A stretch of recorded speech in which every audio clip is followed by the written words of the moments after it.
देखिए अपन ने प्रत्यावर्ती धारा का एक पूर्ण चक्र के लिए औसत मान ज्ञात कर लिया था।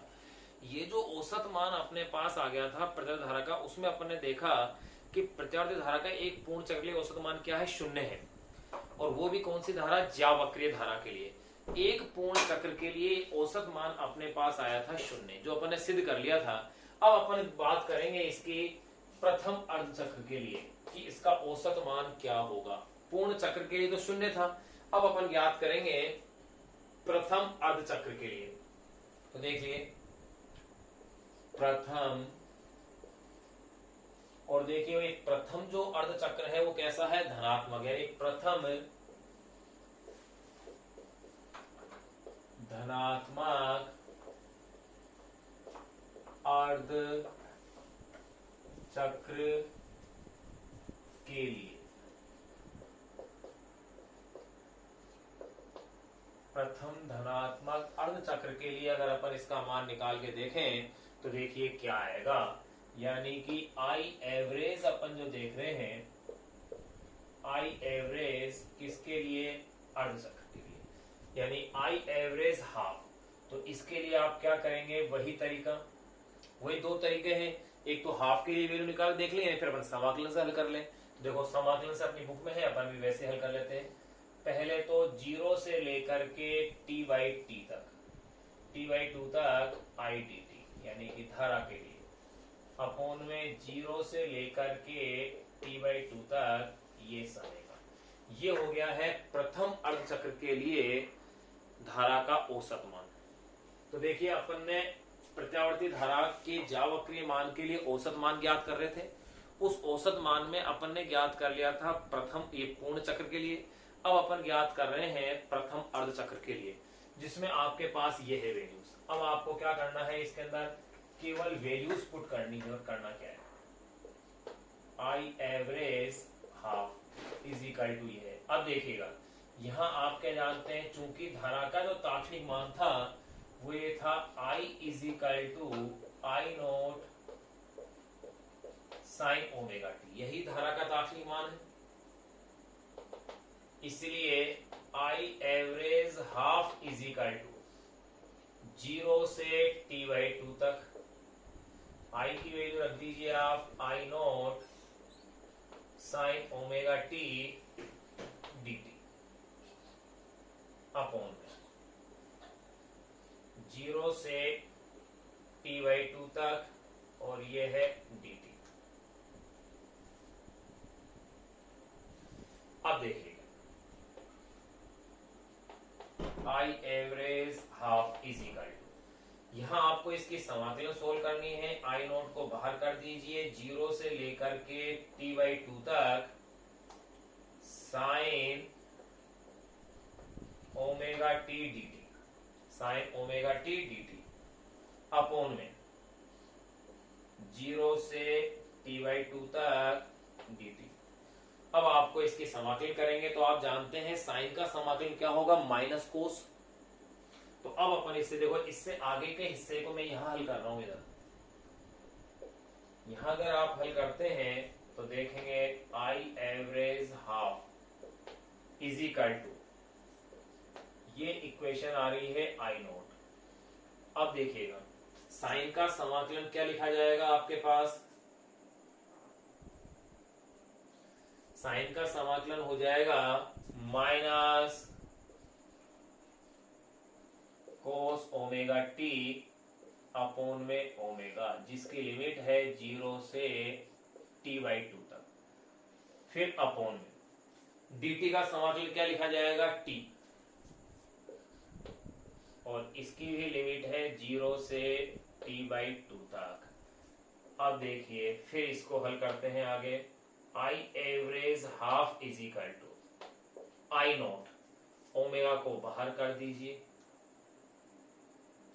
माइनस के साइन को भी अपन पहले से ही बाहर कर देते हैं ताकि आंसर देखेंगे क्या आता है। फिर आपने कर दिया है इसको कोस ओमेगा टी 0 से t/2 तक। अपन एक एक स्टेप को हल कर रहे हैं इसकी।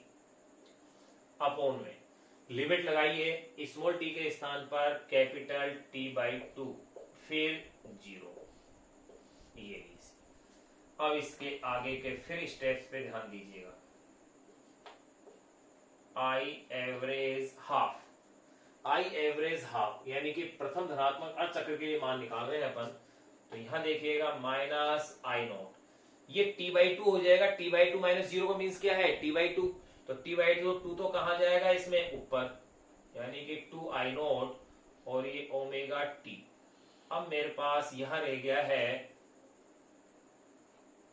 अब ये जो पद रह गया है उसमें ध्यान देने की बात क्या है कि जो कोस है इसमें ओमेगा है, ओमेगा का मीन्स है 2π/t और ये स्मॉल t 0 से t/2 तक।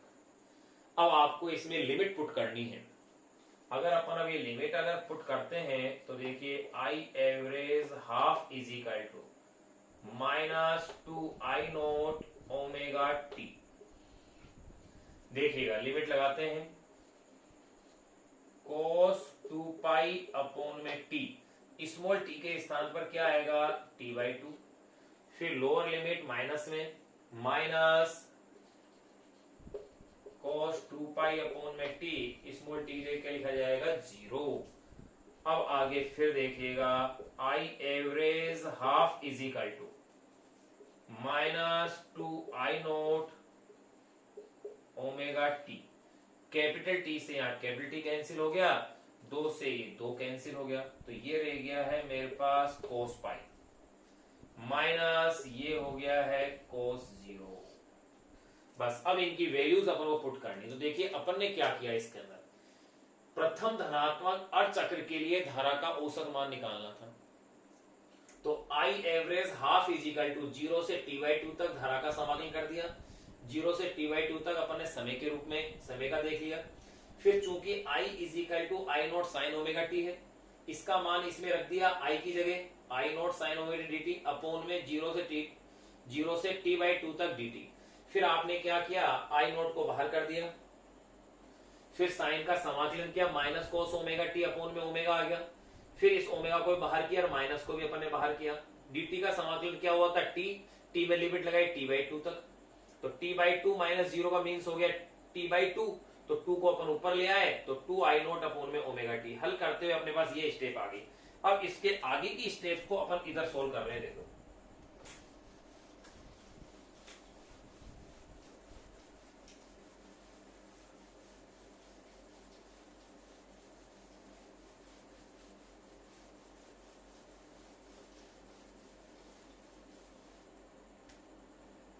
अब अगर अपन इसे यहां अगर सोल्व करते हैं तो अब आगे का स्टेप देखो, इसके बाद के स्टेप्स को अपन यहां ले रहे हैं भाई।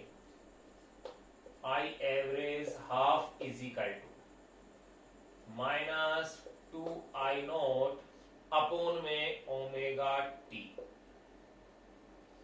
अब यहां देखो cos पाई यानी cos 180 की वैल्यू क्या होती है -1, तो ये तो हो गया है -1। फिर cos 0 की वैल्यू क्या होती है 1, तो ये 1 होगा, तो यहां अपन लिख दें, यहां आ गया मान। तो देखिए आप पहले लिख दीजिए आप, चूंकि cos pi is equal to -1 वे cos 0 इज इक्वल टू +1, तो I average half is equal to 2i0। अब देखिए एक चीज गौर कीजिएगा, -1 क्या हो गए -2 इंटू -2, तो ये हो जाएंगे आपके पास +4i0 ओमेगा t। ये लो, ये इक्वेशन आपके पास बन गई है। कैसे देखो फिर से, -2 को -2 से मल्टीप्लाई किया तो क्या आ गए +4 यानी 4i0 अपोन में ओमेगा t। अब आप यहां फिर से ओमेगा की वैल्यू रख दीजिए, आप लीजिए ये देखो, तो I average half is equal to 4i0, omega का मीन्स है 2π अपोन में t, और यहाँ t ये पहले से ही है, कैपिटल से कैपिटल क्या हो गया कैंसिल हो गया, 2 से ये 4 2 टाइम कैंसिल हो गया, यानी कि मेरे पास आई एवरेज जो हाफ है वो मेरे पास आ गया है 2i0 अपोन में पाई। ये लीजिए, ये प्रथम अर्ध चक्र में प्रत्यावर्ती धारा के औसत मान का अपने पास व्यंजक आ गया है। कि I average half is equal to 2I0 upon में पाई। अब इसको भी आप आगे और सोल्व कर सकते हैं चाहे तो। देखिए कैसे, I average half is equal to 2I0, pi की वैल्यू होती है 3.14। अब देखिए 2 को डिवाइड कीजिए आप 3.14 से। अगर अपन इसको डिवाइड करते हैं 2 को 3.14 से तो ये वैल्यू आती है 0.636, 0.636 I0।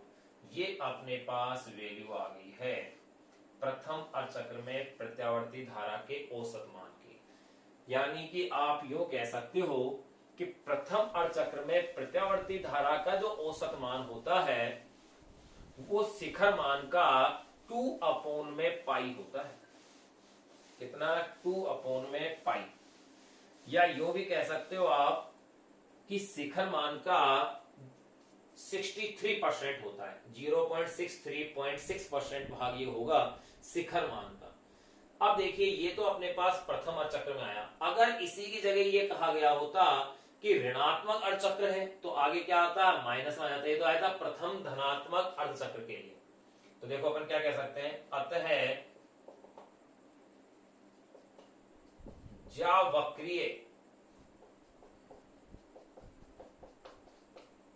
अतः ज्यावक्रीय प्रत्यावर्ती धारा के प्रथम धनात्मक अर्धचक्र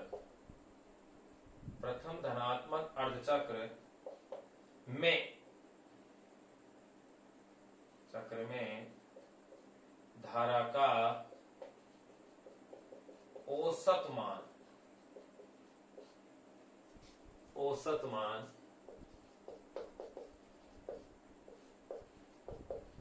शिखर मान का 2 अपॉन में पाई, शिखर मान का 2 अपॉन में पाई या 63.6% होता है। शिखर मान का 2 अपॉन में पाई या 63.6% होता है। इसी प्रकार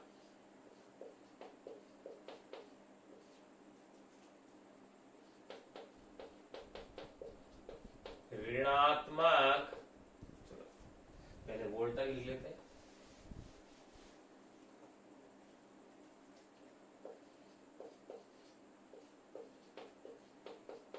इसी प्रकार प्रत्यावर्ती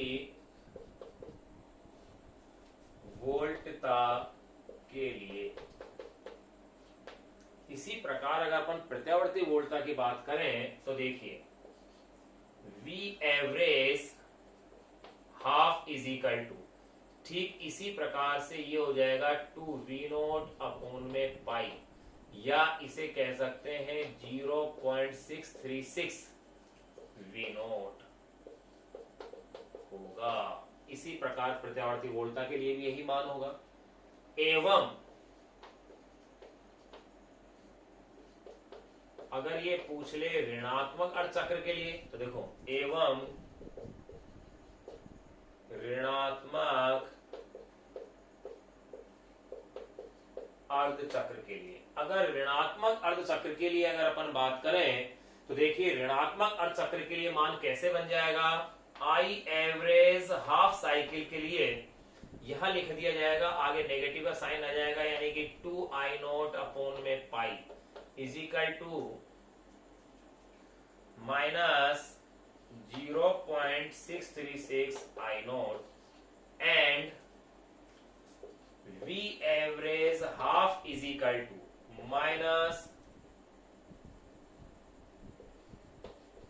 2V0 अपॉन में pi is equal to minus 0.636 V0। यही वैल्यू आएगी, आगे केवल नेगेटिव का क्या आ जाएगा, साइन आ जाएगा।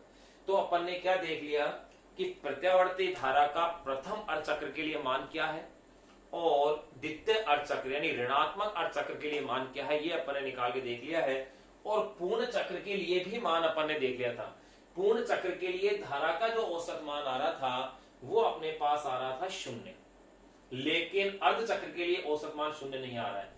अब अपन प्रत्यावर्ती धारा के तार्किक मान की जो अपन ने समीकरण पढ़ी है उस पर आधारित एक आंकिक प्रश्न अपनी बुक का अपन सोल्व कर लेते हैं। देखिए वो क्या क्वेश्चन है, पहले अपन उस क्वेश्चन को सोल्व करते हैं।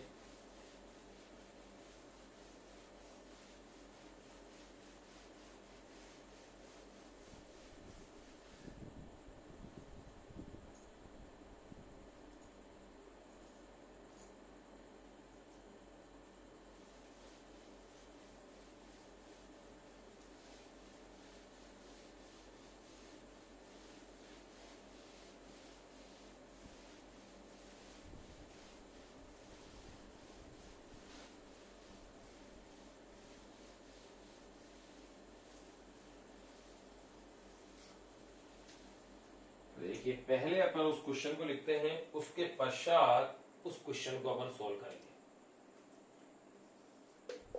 क्वेश्चन में क्या कह रहे हैं, किसी समय स्मॉल टी पर या किस समय स्मॉल टी पर, यानी समय का मान ये पूछ रहे हैं,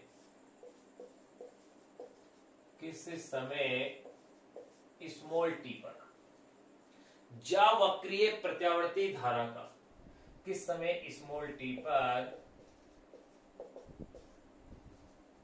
ज्यावक्रीय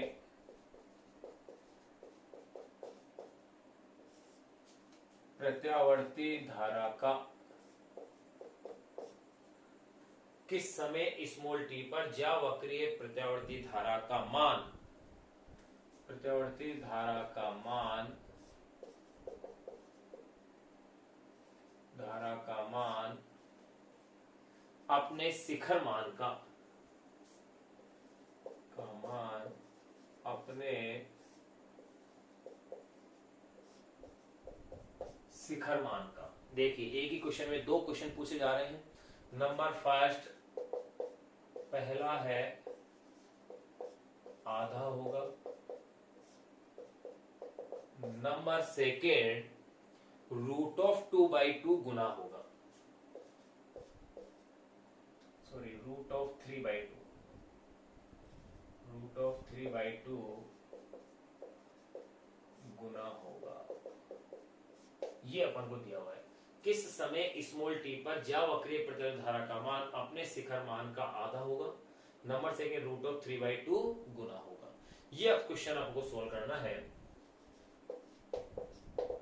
देखिएगा धारा का मान अपने शिखर मान का आधा होगा, यानी कि आप तो ये जानते हैं कि धारा का तात्कालिक मान होता है I = I0 sin omega T. First question में ये क्या कह रहे हैं कि जो I है वो I0 का क्या है, हाफ है, और समय स्मॉल टी निकालना है। तो देखिए I = I0/2 है, यही दिया हुआ है अपन को। अब आप क्या कीजिए, I की वैल्यू रख दीजिए, तो प्रश्न के अनुसार तो यही है। चलो लाइन लिख देते हैं, प्रश्नानुसार I = क्या दिया हुआ है, I0/2। अब आपको I की वैल्यू आप जानते हैं I0 sin ओमेगा टी, तो ये हो गया I0/2। तो देखिए I0 से I0 कैंसिल हो गया है, तो अब आपके पास रह गया है sin ओमेगा टी = हाफ। अब भैया sin omega T = half, half का मीन्स कितना डिग्री हो गया, sin 30 डिग्री हो गया, क्योंकि sin 30 की वैल्यू 1/2 होती है। sin 30 यानी इसे रेडियन में चेंज करेंगे तो π/6। भाई जब भी आपके पास कोई डिग्री में वैल्यू दी गई हो तो उस डिग्री को आप π/180 से गुणा कर दीजिए, वो आपके पास रेडियन में चेंज हो जाएगी। जैसे आपके पास एंगल दिया हुआ है 30 डिग्री, तो इसे π/180 से आपने गुणा किया है, तो देखिए 0 से 0 कैंसिल और ये 6, तो ये आ जाएगा π/6। अगर आपको दिया हुआ है 60 डिग्री, तो देखो 60 π/180, 0 से 0, ये आ जाएगा π/3। ये आपको ध्यान रखना है। तो यहां मैं क्या देख रहा हूं, 1/2 साइन 1/2 मतलब साइन 30 डिग्री। अगर ये 1/2 है, इसको क्या लिख सकते हैं आप, साइन 30 डिग्री।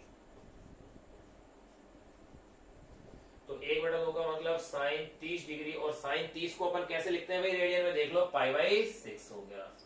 ये अपन ने इधर साइड में जान लिया है। तुलना करने पर आप पाएंगे कि omega t is equal to क्या ले रहा है, π/6 से। फिर देखिएगा small t is equal to π/6 omega.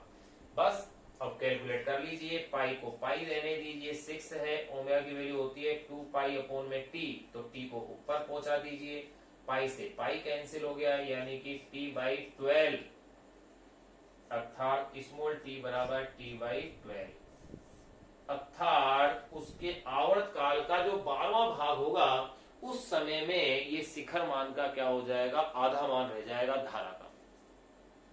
तो यहां अपने पास पहला पार्ट अपन ने सोल्व कर लिया है। अब अपन इसके सेकंड पार्ट की बात करते हैं। ये चीज आप अपने साइड में नोट कर लीजिएगा कि अपन डिग्री में अगर वैल्यू दी हुई है एंगल की और उसे रेडियन में चेंज करने की आवश्यकता पड़ रही है, तो अपन इस आधार पर चेंज कर सकते हैं, r = d × π/80। d का मतलब डिग्री, r का मतलब रेडियन, और π/180। और अगर रेडियन में दे रखा है d ज्ञात करना है तो उसे आप गुणा कर दीजिए, 180/π से उल्टा हो जाएगा।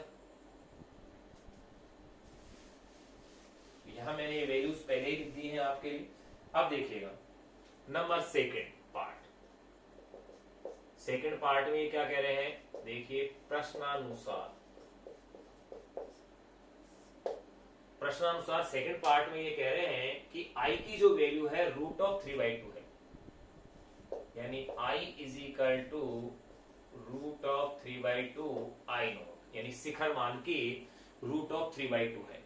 अब वही तरीका कि आपको तो स्मॉल टी की वैल्यू फाइंड आउट करनी, तो देखो कैसे फाइंड आउट करेंगे। आई की वैल्यू क्या है, I0 sin omega T, √3/2 I0 से I0 को आपने कैंसिल किया है।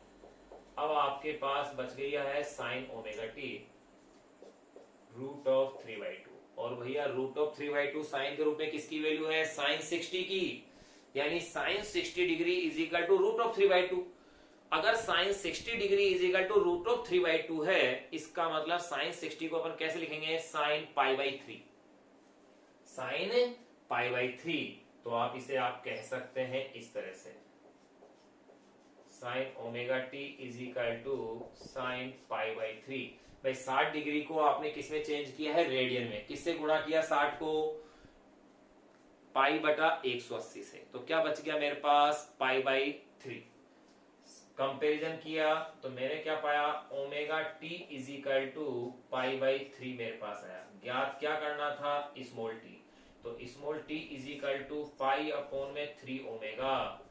ये लो ओमेगा का मीन्स क्या है, 2π/t, तो ये लो टी को तो आप ऊपर पहुंचा दीजिए, टी को ऊपर पहुंचा दिया, पाई से पाई को आप कैंसिल कर दीजिए, तो ये हो गया है small t is equal to t/6।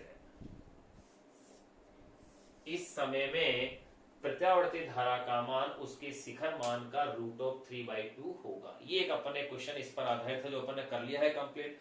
अब अपन एक चीज देख रहे हैं कि प्रत्यावर्ती धारा का एक पूर्ण चक्र के लिए औसत मान 0 आ रहा है, तो फिर अपन धारा का कौन सा मान काम में लें, क्योंकि इसका औसत मान तो 0 आ रहा है। इसके लिए प्रत्यावर्ती धारा का वर्ग माध्य मूल मान निकालते हैं। ध्यान रहे, वर्ग माध्य मूल मान अपन त्रिकोणीय धारा के लिए, वर्गाकार धारा के लिए, इनके लिए भी ज्ञात कर सकते हैं, लेकिन अपन जो ज्ञात करेंगे वो ज्यावक्रीय धारा के लिए ज्ञात करेंगे अपनी बुक के अकॉर्डिंग। प्लस साथ में ये भी ध्यान रहे कि जो पूर्ण चक्र के लिए वर्ग माध्य मूल मान दिया हुआ है, वर्ग माध्य मूल मान अपन हाफ चक्र के लिए निकाल सकते हैं, लेकिन अपन ज्ञात करेंगे पूर्ण चक्र के लिए। तो नेक्स्ट जो टॉपिक अपन पढ़ेंगे वो है प्रत्यावर्ती धारा का वर्ग माध्य मूल मान, या यूं कह सकते हैं प्रत्यावर्ती वोल्टता का वर्ग माध्य मूल मान, किसी को भी निकाल सकते हैं आप।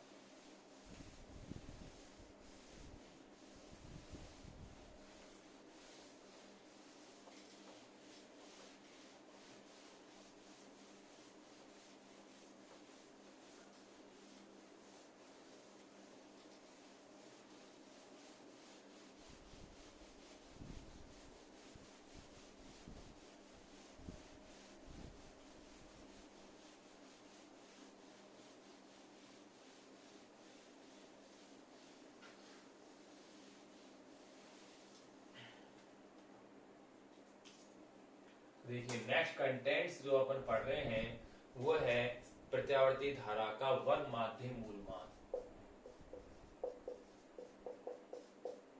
प्रत्यावर्ती धारा का वर्ग माध्य मूलमान, या इसी में शॉर्ट में कहा जाता है RMS, यानी कि रूट मीन स्क्वायर, वर्ग माध्य मूलमान, रूट मीन स्क्वायर। ये होता क्या है, देखो नाम से ही सब कुछ छुपा हुआ है इसमें।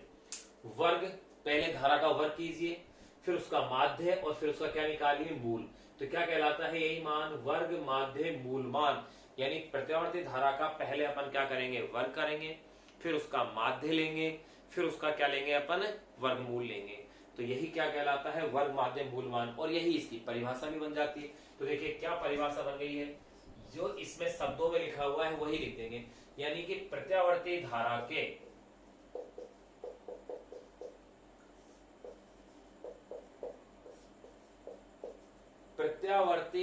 के वर्ग के माध्य का, प्रत्यावर्ती धारा के वर्ग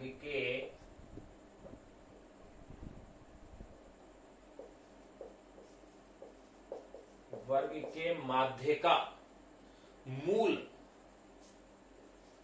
यानी कि उसका रूट, वर्ग के माध्य का मूल, उसका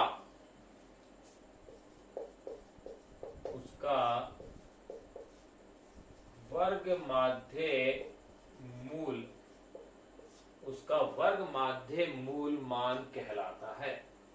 उसका वर्ग माध्य मूल मान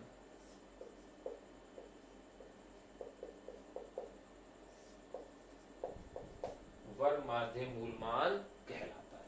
अब देखिएगा, अगर अपन इसमें बात करें किसी पूर्ण चक्र के लिए, देखो पूर्ण चक्र उससे पहले लिख सकते हैं अपन इसको परिभाषा के अनुसार, अर्थात जैसे धारा I है, इसके साथ में RMS लिख रहा हूं।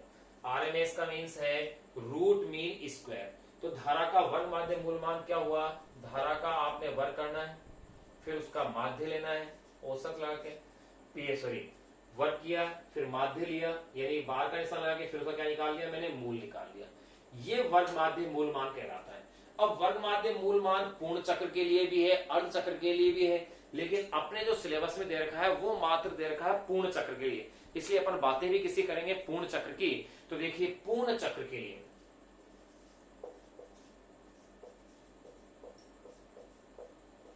पूर्ण चक्र के लिए, और वो भी किस धारा के लिए, ज्यावक्रीय धारा के लिए। पूर्ण चक्र के लिए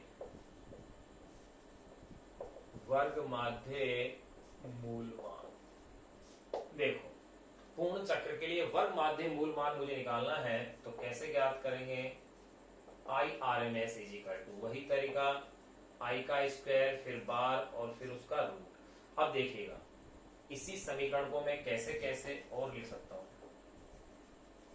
IRMS, ये रूट है। आपने धारा का क्या किया है भैया, वर्ग किया है, यानी I का स्क्वायर कर दिया, फिर इसका औसत लेंगे आप, तो 0 से लेकर के t तक क्या कर देंगे, समाकलन। पूर्ण चक्र के लिए 0 से t तक समाकलन करेंगे, अर्ध चक्र के लिए 0 से t/2 तक करेंगे, अपोन में ये लो औसत के लिए 0 से t dt। तो यहां मैंने क्या किया, देखो धारा का वर्ग है, धारा का वर्ग, फिर उसका क्या लिया मैंने, औसत, 0 से t तक समाकलन किया, और 0 से t तक समाकलन समय का करके उसमें क्या कर दिया मैंने, भाग, और फिर उसका क्या निकाल लिया, मूल निकाल दिया। ये क्या बन गया, वर्ग माध्य मूलमान बन गया। अब आपको इसमें केवल क्या करना है, इनकी वैल्यूज रखनी है। देखिए कैसे, चूंकि I इज इक्वल टू क्या होता है, I not sine omega t, ये याद रखना है, पूरे चैप्टर में यही समीकरण काम आएगी बार बार। I is equal to I not sine omega t, या V is equal to V not sine omega t, जिसकी डेरिवेशन अपन पिछले चैप्टर में EMI के अंदर कर चुके हैं, इलेक्ट्रोमैग्नेटिक इंडक्शन यानी विद्युत चुंबकीय प्रेरण में। तो देखिए मैं यहां लिख रहा हूं इसके आगे का भाग, इसलिए IRMS इज इक्वल टू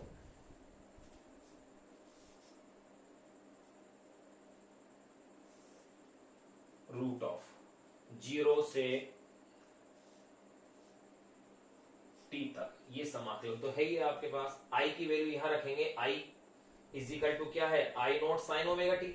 यहां इसके ऊपर स्क्वायर है तो इसका भी क्या कर दिया जाएगा, स्क्वायर कर दिया जाएगा, यानी कि ये हो जाएगा I naught square sine square omega t dt upon में 0 से t तक ये लिख दिया है फिर आपने dt। अब देखिए फिर से मैंने इसी चैप्टर के शुरू में कुछ पॉइंट्स आपको नोट कराए थे, वो अब यहां काम आपके पास आएंगे। यहां से आपने आई नोट को अगर अपन बाहर करते हैं तो देखिएगा कैसे क्या आएगी स्टेप्स। ये लो ऐसे, अगर आप यहां से आई नोट को बाहर करते हैं तो रूट से आई नोट स्क्वायर बाहर होकर के क्या बन जाएगा, आई नोट। भाई यहाँ स्क्वायर है, स्क्वायर से अनरूट से क्या है, स्क्वायर कैंसिल हो जाएगा इसका, तो यहाँ क्या बच गया, आई नोट रह गया मेरे पास, और ये रह गया है 0 से लेकर के t तक। थोड़ा बड़ा बना देते हैं इसे,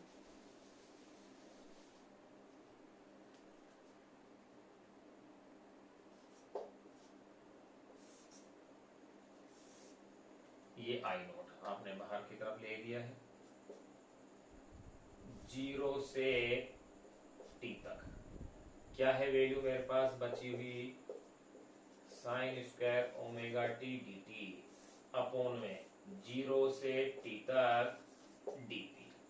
अब देखिए आपके पास दो ऑप्शन है।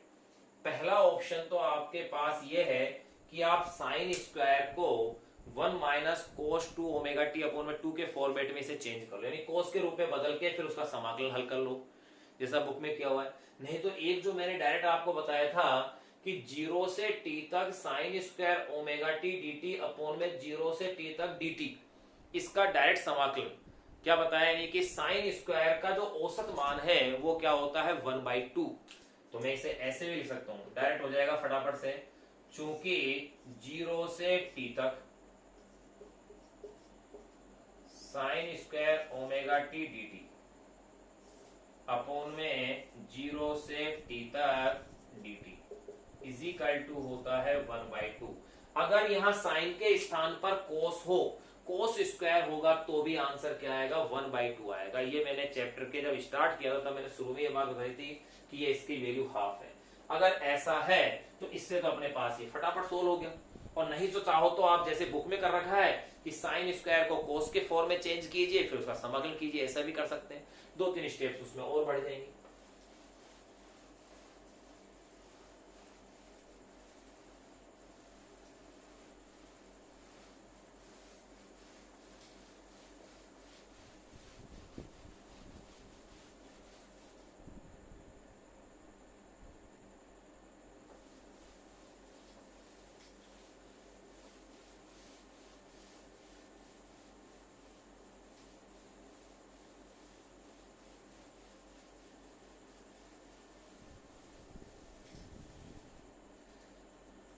देखिए ये अगर मैंने कहा है ये वैल्यूज हाफ है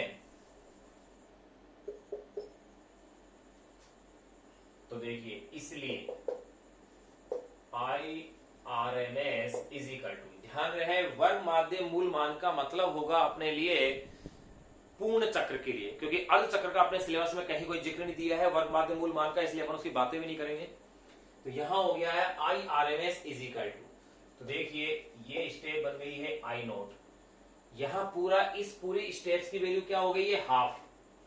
तो ये लीजिए रूट के अंदर हाफ, यानी कि IRMS is equal to I not upon में रूट ऑफ 2, यानी कि प्रत्यावर्ती धारा का वर्ग माध्य मूल मान उसके शिखर मान का 1 अपॉन में रूट ऑफ 2।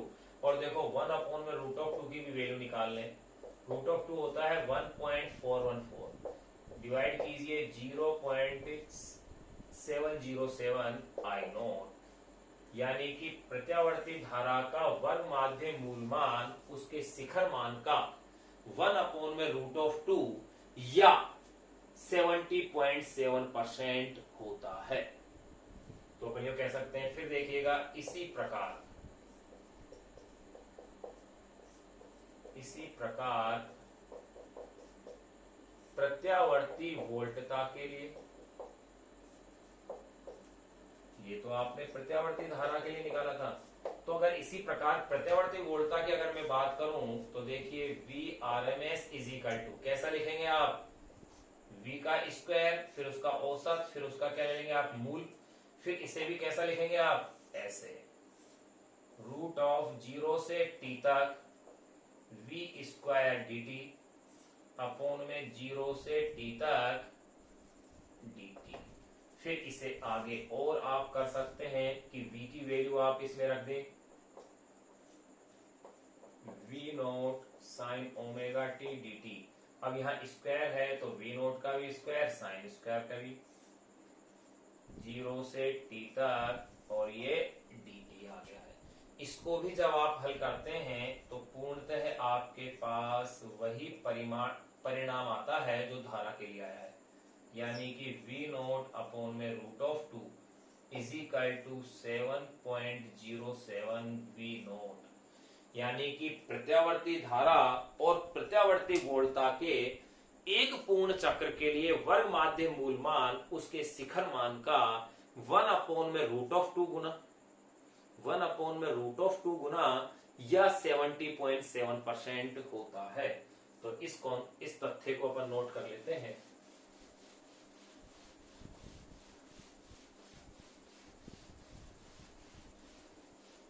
क्या तथ्य आया है देखो, अतः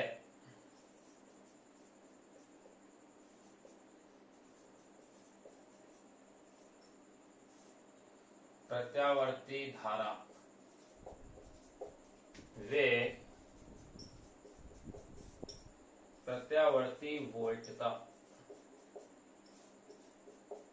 का एक पूर्ण चक्र के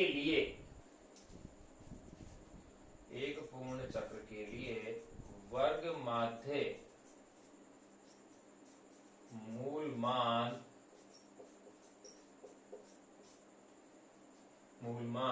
उसके शिखर मान का 1 अपोन में रूट ऑफ 2 गुना या 70.7% होता है। ये अपने पास वर्ग माध्य मूल मान अपन ने इसका निकाल लिया है। अब इस पर आधारित एक क्वेश्चन अपन सोल्व कर लें ताकि ये चीज अपने लिए आसान हो जाए। एक एग्जाम्पल भी है इस पर बेस एक अच्छा, उसको भी अपन इसके साथ ही सोल्व करते हैं ताकि कॉन्सेप्ट में और अच्छी क्लियरिटी अपने पास इसमें आ जाएगी। तो यहां अपन ने वर्ग माध्य मूल मान को बड़े सरल तरीके से आप ज्ञात कर लिया है।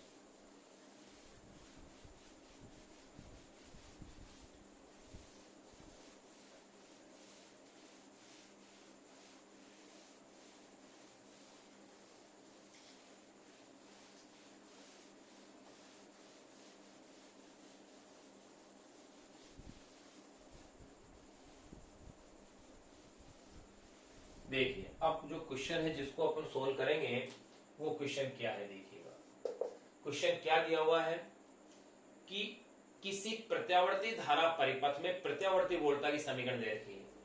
वो समीकरण इस तरह से है, किसी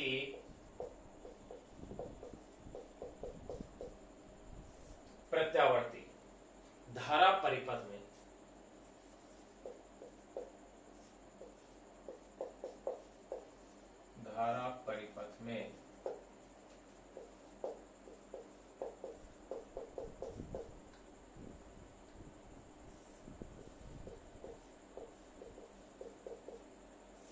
किसी प्रत्यावर्ती धारा परिपथ में प्रत्यावर्ती वोल्टता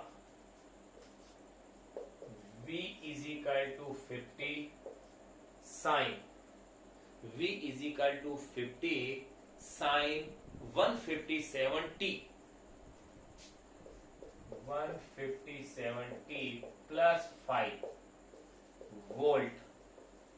5 की वैल्यू कुछ भी हो सकती है, 30 डिग्री 35 डिग्री जो भी है। V is equal to 50 sine 157t plus 5 volt है तो वोल्ट है तो ज्ञात कीजिए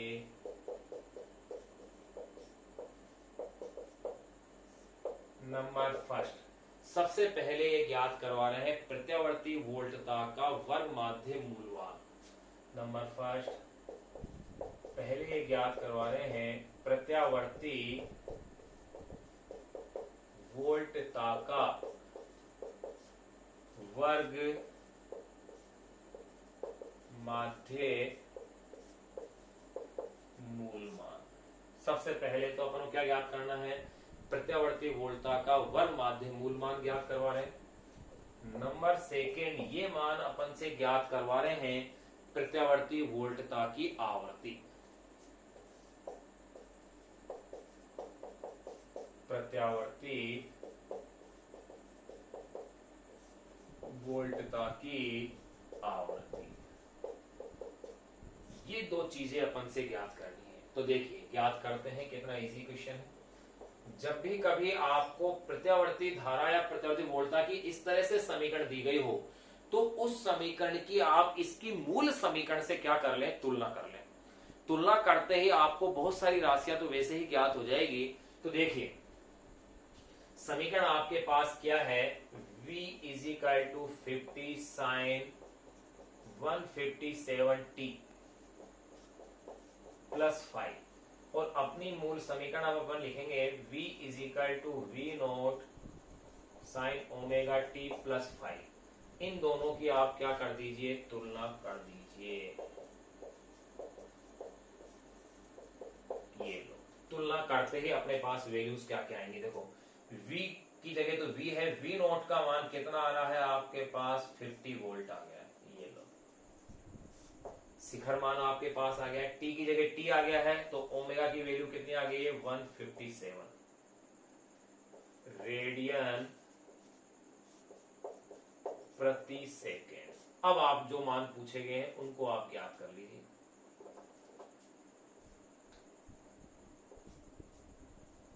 जो मान आपसे पूछे उनको अब अपन में क्या कर लेते हैं, ज्ञात कर लेते हैं। देखिए नंबर फर्स्ट पहले पूछा है प्रत्यावर्ती वोल्टता का वर्ग माध्य मूलमान यानी कि VRMS, ये आपसे पूछा है।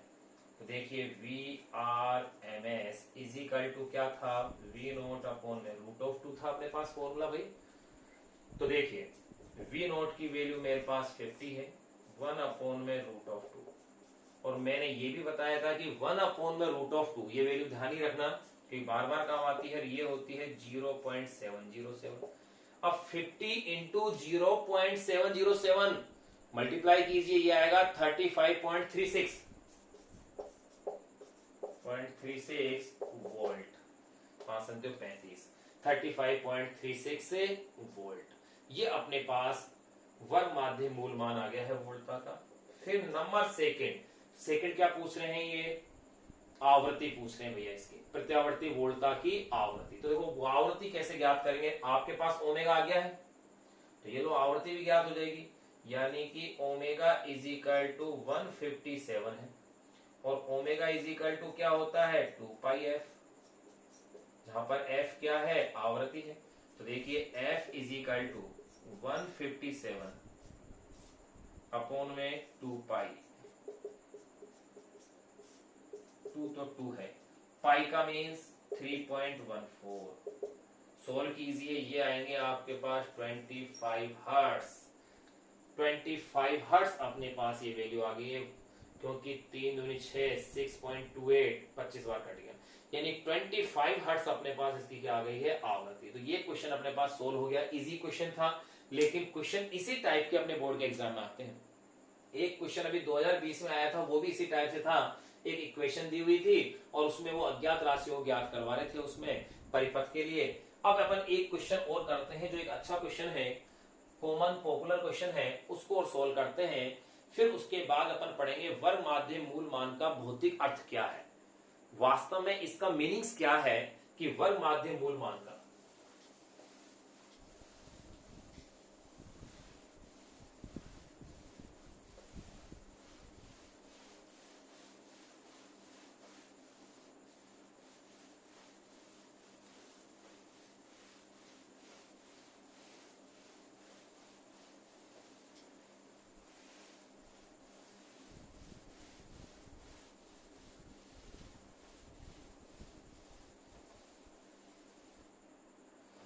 देखिएगा भाई नेक्स्ट जो क्वेश्चन अपन कर रहे हैं वो क्या है।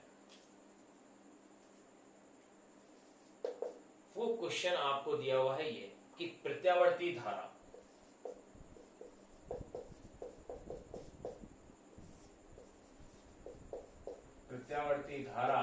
I is equal to I1 cos omega t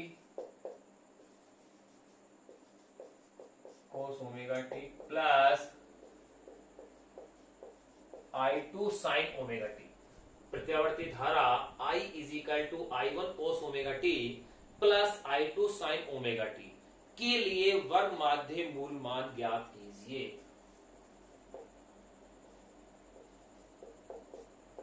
के लिए वर्ग माध्य मूल मान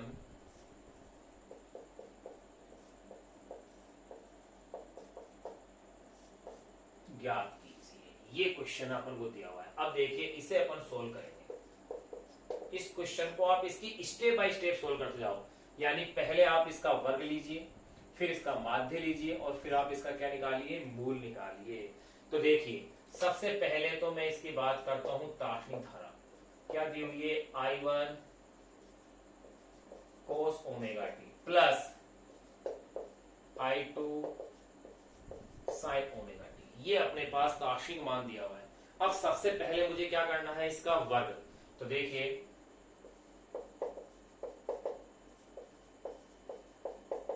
दोनों पक्षों का वर्ग करने पर, अगर इसके दोनों पक्षों का अपन वर्ग करते हैं तो ये होगा I square is equal to I1 cos omega t plus I2 sin omega t. ये लीजिए आप इसका क्या कर दीजिए, होल स्क्वायर। भाई दोनों पक्षों का वर्ग कर दिए। अब आप इसको देखो हल कीजिए आगे। I square a plus B के होल स्क्वायर वाले फॉर्मूले से खोल लीजिए। a प्लस बी का होल स्क्वायर क्या होता है, a square plus B square plus 2ab। तो यहां पर देखिए a का मतलब क्या है, I1 cos ओमेगा टी। तो ये हो गया है I1 square cos square omega t plus I2 square sine square omega t plus 2I1 I2 cos omega T sign omega T. बिल्कुल a प्लस बी के होल स्क्वायर से खोल लिया है। प्रथम पद का वर्ग प्लस द्वितीय पद का वर्ग प्लस 2 गुणा प्रथम पद अंतिम पद। अब देखिए यहां अपने पास वर्ग हो गया। अब क्या लेंगे, अगला माध्य।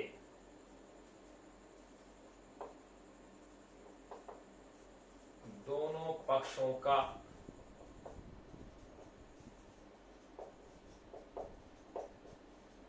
माध्य लेने पर, अगर दोनों पक्षों का अगर अपन माध्य लेते हैं तो देखिए I स्क्वायर बार माध्य ले रहे हैं अपन दोनों पक्षों का। तो यहां हो जाएगा I1 square cos square omega t. ये लो बार, बार का मतलब क्या है, माध्य ले लिया, औसत है इसका। और ये चीजें मैंने चैप्टर के शुरू में ही इसीलिए बता दी थी आपको, क्योंकि I2 स्क्वायर क्वेश्चनों को हल करने में इससे आसानी रहेगी। साइन स्क्वायर ओमेगा टी, ये लो इसका भी औसत, प्लस 2I1 I2। वेरी कौन कर रहा है, एंगल ही तो वेरी कर रहा है। तो यहां पर कोस omega T sign omega t, ये लो इनका भी औसत। अब देखो अपन जानते हैं कि कोस स्क्वायर और साइन स्क्वायर इनके औसत तो होते हैं 1/2, जिसको अपन प्रूफ कर सकते हैं, जिनको अपन क्या कर सकते हैं, प्रूफ कर सकते हैं। और साइन और कोस के औसत होते हैं 0। तो देखिए चूंकि कोस स्क्वायर ओमेगा टी का औसत बराबर साइन स्क्वायर ओमेगा टी का औसत इज इक्वल टू तो होता है हाफ, एंड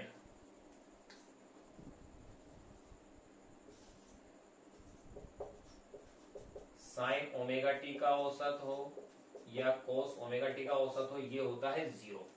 तो देखिए इसलिए I square bar is equal to, ये क्या लिखा जाएगा, हाफ। तो इक्वेशन क्या रह गई, I1 स्क्वायर अपॉन में 2 प्लस I2 स्क्वायर अपॉन में 2।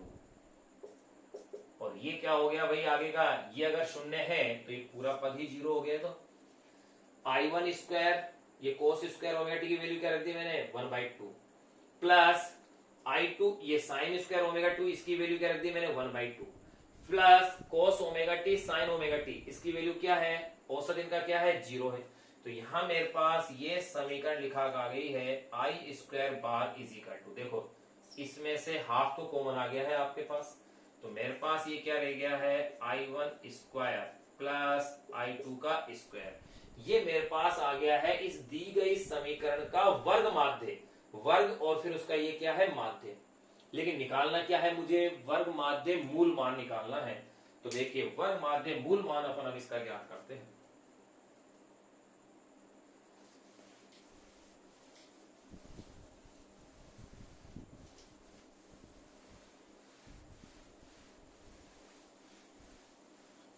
तो आपने कैसे क्या किया पहले देखो, इसी तरीके से आप कोई भी इक्वेशन आपको दी गई हो और उसका ये वर्ग माध्य मूल मान आपसे ज्ञात करवाएं, तो सबसे पहले आप क्या करेंगे, जो पूछा गया है सबसे पहले आप उसका वर्ग कीजिएगा। वर्ग करने के पश्चात फिर उसका औसत निकाल लीजिए माध्य, या तो समाकलन करके 0 से t तक समाकलन करके, या फिर जो तरीका मैंने बताया उस तरीके से, फिर उसका क्या ले लीजिए मूल निकाल लीजिए। तो अपने आप वर्ग माध्य मूल मान आ जाएगा। जैसे कई क्वेश्चन बनते हैं a plus B cos omega t का वर्ग माध्य मूल मान ज्ञात कीजिए। वर्ग माध्य मूल मान ज्ञात करने की अगर आपसे कही जाए तो ध्यान रहे सदैव अपन पूर्ण चक्र के लिए निकालेंगे, अर्ध चक्र के लिए अपने हिस्से में नहीं दे रखा है, अपने सिलेबस में वो चीज नहीं दे रखी है। वर्ग माध्य मूल मान का केवल पूर्ण चक्र के लिए अपने पास दिया हुआ है, तो अपन पूर्ण चक्र वाले मान की ही बातें कर रहे हैं। यानी वर्ग माध्य मूल मान से अपना तात्पर्य सदैव होगा पूर्ण चक्र के लिए। तो यहां अपन ने यहां तक मान देख लिया है कि वर्ग आ गया है, फिर उसका माध्य आ गया है, अब अपन निकालेंगे इसका मूल।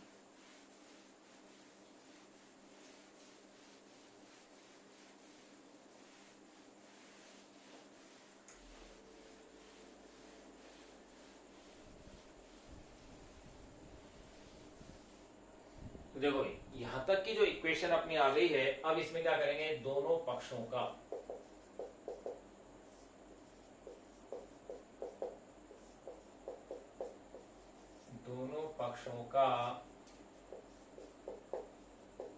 मूल लेने पर, अगर अपन दोनों पक्षों का मूल लेते हैं तो ये क्या आएगा, देखो आई square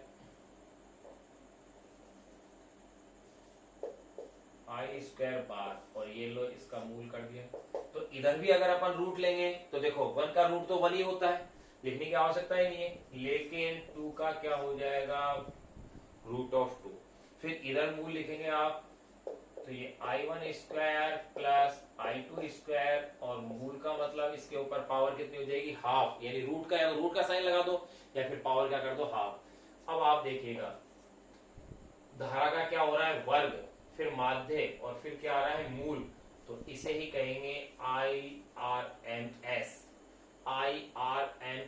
root mean square is equal to ये हो गया है 1 अपॉन में root of 2 I1 square plus I2 square power half.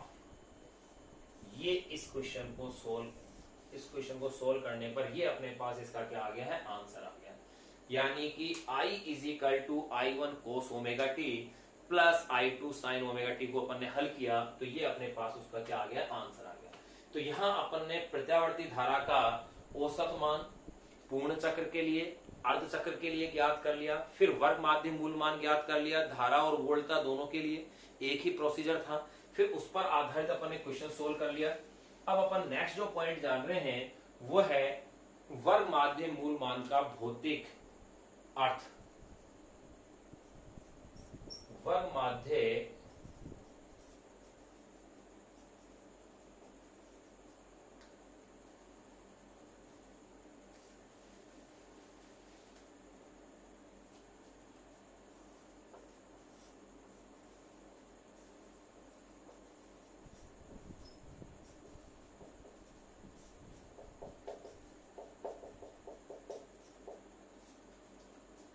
भौतिक अर्थ, यह इसका भौतिक महत्व है क्या। तो देखो इसका भौतिक अर्थ होता है कि प्रत्यावर्ती जो धारा है उसका वर्ग माध्य मूल मान दिष्ट धारा के उस मान के तुल्य होता है, उस मान के तुल्य होता है जो किसी प्रतिरोध में समान समय में समान ऊष्मा क्या कर दे, उत्पन्न कर दे। जो किसी प्रतिरोध में समान समय में समान ऊष्मा उत्पन्न कर दे, इसे ही कहा जाता है प्रत्यावर्ती धारा या प्रत्यावर्ती वोल्टता का वर्ग माध्य मूल मान कहा जाता है। इसीलिए इस वर्ग माध्य मूल मान को ही आभासी मान भी कहते हैं, इसी को अपन प्रभावी मान भी बोलते हैं, एपरेंट वैल्यू कह दो, इफेक्टिव वैल्यू कह दो, या इसे ही क्या कहते हैं, वर्चुअल वैल्यू भी कहते हैं। जो अपने पास उपकरण होते हैं, उन उपकरणों पर जो अंकित मान होते हैं वो आरएमएस मान को निरूपित करते हैं हमेशा। जो अपने पास धारा है वो सदैव किसको, आरएमएस मान को निरूपित करती है, लेकिन उपकरणों की जो डिजाइन की गई होती है वो उनके शिखर मान के अनुसार की गई होती है। अब इसकी अपन चर्चाएं करेंगे।